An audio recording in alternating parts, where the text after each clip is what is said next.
Dnes išlo o výrob rizikového stromu, konkrétne borovice, ktorá rástla veľmi blízko domu a plotu. Situáciu komplikovalo aj to, že z dvoch strán boli pri strome bazény, takže pri páde stromu prakticky neexistoval priestor na chybu. Na prvý pohľad nešlo o extrémne vysoký strom, mal približne 8 metrov, ale problém bol inde. Borovica bola v minulosti zrezaná z vrchu a po tomto zásahu prevzalo funkciu hlavného terminálu viacero konárov. Koruna stromu sa tak správala skôr ako koruna listnatého stromu. Bola široká, neprehľadná a ťažisko bolo oveľa horšie čitateľné. Pôvodne som plánoval natočiť celý proces výrobu, ale doma som si zabudol náhradnú batériu do kamery, preto som sa rozhodol natočiť aspoň finálne spílenie stromu. Na samotné zrezanie kmeňa som použil akumulátorovú pílu Ego CS 2000E, ktorá má výkon 3 kW a veľmi silný krútiaci moment. Pri takýchto výroboch však nie je najdôležitejšia maximálna rýchlosť reťaze. Rezal som pri rýchlosti 20 m za sekundu, pretože pri rizikových stromoch je oveľa dôležitejšia kontrola rezu a presnosť smeru pádu než samotná rýchlosť práce. Použil som iba jeden klin. Po rezaní koruny bol kmeň dostatočne rovný a stabilný, takže jeden klin úplne postačoval na bezpečné vedenie pádu.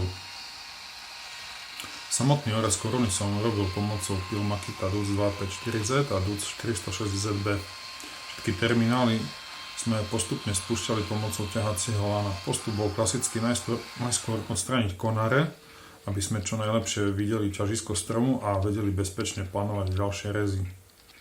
Keďže jednotlivé terminály neboli dostatočne pevné na bezpečné použitie stupačiek, musel som časť práce robiť z rebríka. Rebrík je pri stromolezectve vždy skôr posledná možnosť, ale v niektorých situáciách je to jednoducho najbezpečnejšie riešenie. Z tohto prípadu vyplýva aj jedno poučenie pre majiteľov ihličnanov.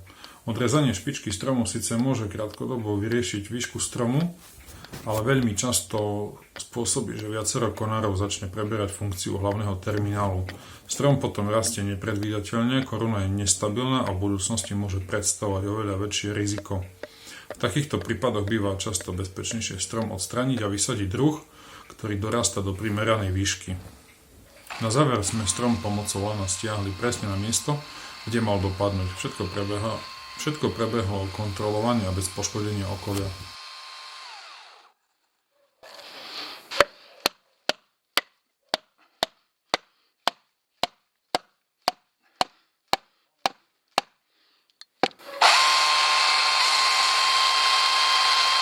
Teraz už ťahajte naplno.